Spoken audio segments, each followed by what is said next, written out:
Rob, you wanted to ask me something? Oh, what's up, Niffler? Yeah, I was gonna ask you something. If you could get a costume for the Vanquish kit, I had an idea for a good one. Of course. What is it? Yeah, can you order a robot suit? A robot suit. What does that have to do with Vanquish? What does that have to do with Vanquish? You've been playing the game, right? Of course. That's why I don't really understand. I don't even see why I'd have to explain why that's like almost a basic requirement for a Vanquish kit. Well, it is your script, so I'll order it as soon as possible. On backlog. Been gone for way too long. On backlog. Got so many games to play, dog. On backlog. Donkey Kong expands my dome. On backlog. Me and Carlo been fucking since dawn. On backlog. Did you know, yeah, Carlo wears thongs? On backlog. I really fucking hate this song. Yeah.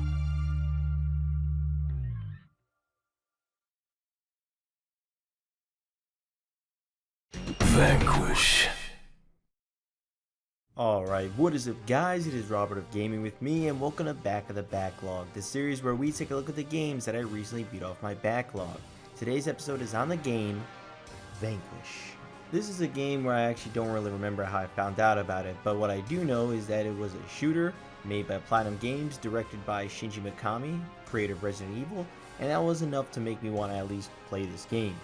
PlatinumGames is the developer that is one that I'll always keep my eye on whenever they release a game due to their great combat and unique art styles. Vanquish was released on October 19th, 2010 in the US. It was developed by PlatinumGames and published by Sega. I ended up playing this game on the PlayStation 5 with the PlayStation 4 Bayonetta and Vanquish 10th Anniversary bundle.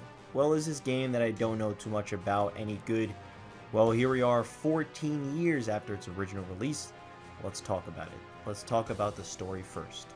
I'll be honest with you, this is a game where if you wanted me to go in depth on the story, I just can't because I don't really know what the hell is going on here plot wise. Apparently the world is running low on resources, so the United States creates a state-sized space station called the Providence where people can live on to alleviate the problem of overpopulation on Earth.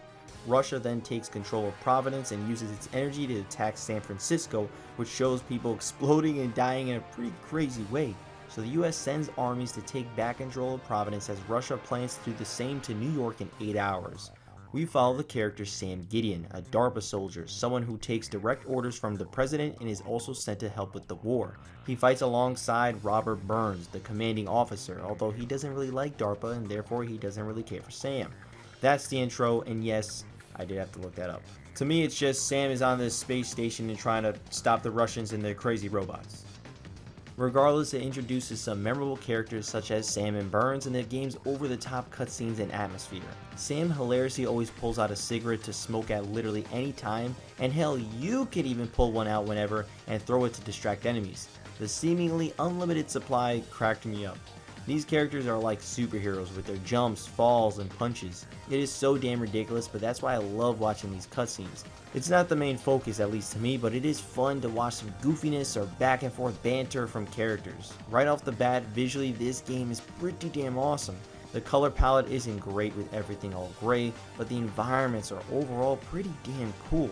Providence is awesome to look at with it being literally all around you, and along the journey you do feel a sense of progression getting further into this futuristic world that is incredibly well designed and well paced.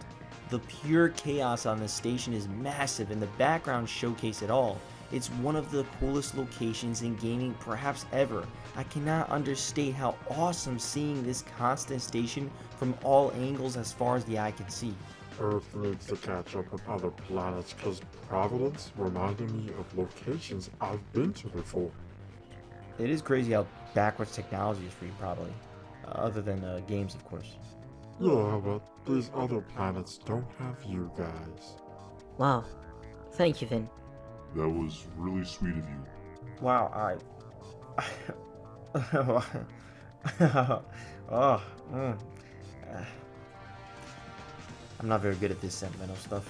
As this is a third-person shooter, controls are pretty important, especially when it comes to aiming. Aiming is nice and tight. It feels great to aim every weapon in this game, and there are a lot of weapons. There's a cool variety of weapons with several that you've just never played with before, like the laser cannon. Easily one of my most used weapons. It's exactly that. A giant laser that absolutely demolishes anyone in the way.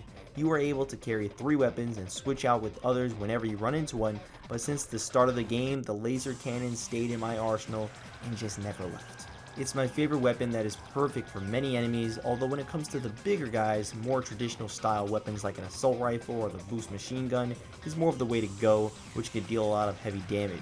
You can even upgrade your weapons in a much different way. While along the journey there will be upgrade chips that you can grab to up stuff like max ammo, there's a unique way which is whenever your weapon is at max ammo and you pick up the same weapon, it'll add a chevron to your weapon. Doing this 3 times will then also upgrade that weapon. It's a neat way to upgrade weapons, and dying while having these chevrons can be a gamble as you lose 1 chevron when you die during a mission.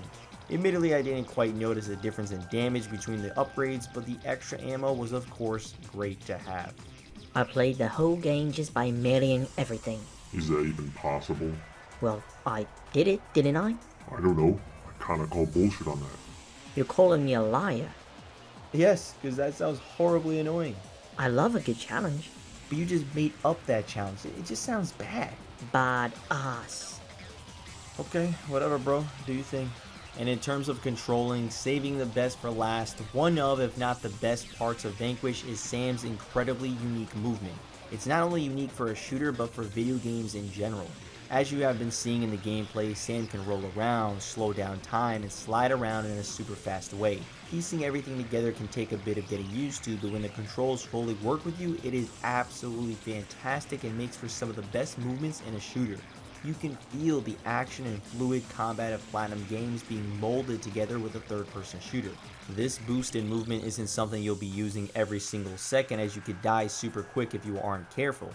There's a strategy to it all, using the covers that you were given when it's an army of enemies, but also there are many enemies that have weak points on different parts of their bodies, so you'll want to zoom around these guys and perhaps slow down time to get some more accurate shots on these points. The game is cleverly designed to push you out of cover and into moving around to get better angles. There'll be many points that feel so badass to string together several movements. This sliding mechanic is also controlled really well. It feels perfect to move around with this. I absolutely loved it. The set pieces they designed for this adventure are incredible. You'll be fighting in a transport vehicle with enemies on the other side, and their cart is going all around, even upside down, so you'll be following with your aim in all sorts of unusual directions. There's a section where you'll be versing enemies on a collapsed bridge that looks super cool. There's a part where you'll walk around and fight on a cylinder where gravity is all different, and it reminded me of Super Mario Galaxy of all games. I love how this journey is all connected. The entire game is in Providence. There's no cut to different locations, it's one long tour through this futuristic world, and it makes for a memorable one. There's a variety of enemies you'll encounter, ranging from the typical robotic foot soldiers. There are much bigger enemies that would pass as bosses in other games that shoot out giant energy rays. Some can dig underground and pop out under you. There's these fast-paced enemies that transform from larger ones with guns to agile animal-like beasts. Enemies that roll around, ones that fly around, ones that crawl around. I didn't like those. Me neither. Hearing the noise of it crawling near me freaked me out. Definitely. Eventually I got used to it, but I'd hear that crawling bomb noise and panic. I think there was something calming about that noise. Calming? You talk about this noise, right? Ah, perfection. Oh, okay, you're just goddamn weird. And just a lot more, especially when bringing up bosses. I've always thought that most shooter games have pretty weak bosses. Of course, there's some standouts, but over the years, it's just something that stood out to me personally. Well, Vanquish has some pretty cool bosses for the most part. There aren't as many as they do reuse some bosses, but when introduced to a boss with a big health bar, it's usually pretty exciting. The very first boss, Arcus Core, was already one of the best shooter bosses in gaming to me. You have this circular arena to run around in, shooting this giant spider-like robot, and when you defeat it, well, it turns out that was just one phase. He transforms into this huge menace as he shoots lasers and spews out rockets, while you slide around all epically dodging everything you can. It was awesome, and that was just the first boss. As for the final boss, I'm now going to talk about it just to let you know. During the last act of Vanquish, it's revealed Burns has been told to change Providence's target of New York to Moscow, starting a war instead of preventing one. Burns, from the beginning, is someone who followed orders and vowed to complete the mission no matter what. Over time, we see Burns leave his own men to die to continue, which Sam constantly fought with him about. Burns kills a professor that is trying to deactivate Providence's weapons, and Sam is left with no choice but to take out Burns. We get this long chase and fight sequence of taking out Burns and also several soldiers. All your teammates are against you now. It's Sam versus everybody in a really entertaining battle, in which ends with Burns slowly dying and Sam trying to help him one last time. Burns instead tries to redeem himself by helping Sam escape and dies in an explosion. I really liked this battle, as it was literally the guy you've been with since the beginning, but it's also not the final boss. The final boss is Zaitsev, the main Russian leader. There's a big action cutscene and Sam hilariously smokes a cigarette as he hangs on by one arm all badass like.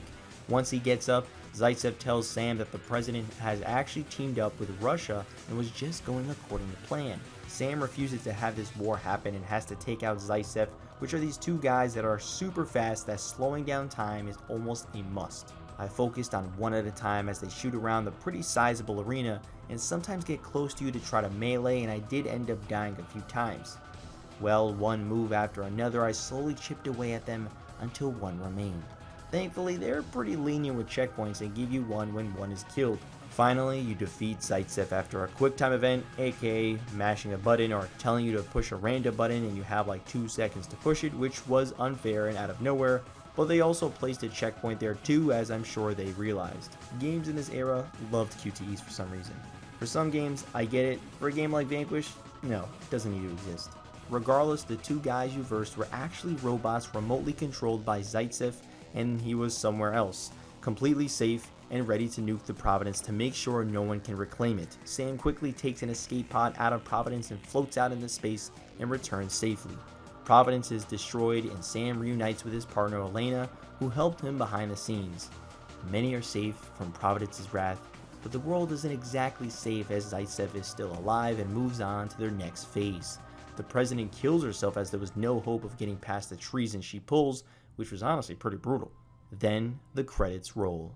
That final boss was fine, still a lot of fun because it's Vanquish, but surprisingly tame compared to the rest of the game. Then them trying to set up a sequel is just unfair because I don't see that happening, as it wasn't some massive seller, and more importantly, Shinji Mikami is no longer at Platinum, which makes it a whole lot tougher for them to make a new one. I would absolutely love a sequel, but I just don't see it happening anytime soon, and it's already been 14 years. The credit sequence is one of the best credits in gaming, as it's a playable shooter section. The devs that worked on this game are targets on asteroids and you shoot them like an on-rail shooter. It was so damn awesome, and I love seeing faces to the names. It's that detail and personality that you could tell love was poured into this game. Anytime I could point out cool credits, I will, because the game isn't over until the credits are, and caring even about the credits is something I could very much appreciate. Then there's a stat screen which shows stuff like how many kills you got, how many deaths you've had, number of bullets fired, percentage of being in cover, all sorts of neat stats. That was Vanquish. This game was fucking awesome. I genuinely believe Vanquish is now one of my favorite shooters of all time. I really don't have negatives to this game. It's just an incredibly well made third person shooter with some amazing feeling weapons and unique movements. A fantastic location with humor and epic set pieces. Is everything you want in a shooter done with well crafted care and passion. This is an easy recommendation to anyone. If you enjoy video games, you just can't go wrong with Vanquish. Overall, I'm gonna give Vanquish one of the most badass games ever. Even the title is badass. Vanquish? Come on, man. Vanquish? Vanquish? What? Out of 10. Fantastic ass game. Loved it. Top tier shooter. Even if I won't live to see a sequel, I'm just glad this game was made. That'll be it for today though. Thank you so much for watching. Have you played Vanquish? Did you like it? Did you not like it? Let me know down in the comments below, and I'll see you all next time. Vanquish was pure over the top fun, but it is officially out of the backlog.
Niffler, I gotta ask you something.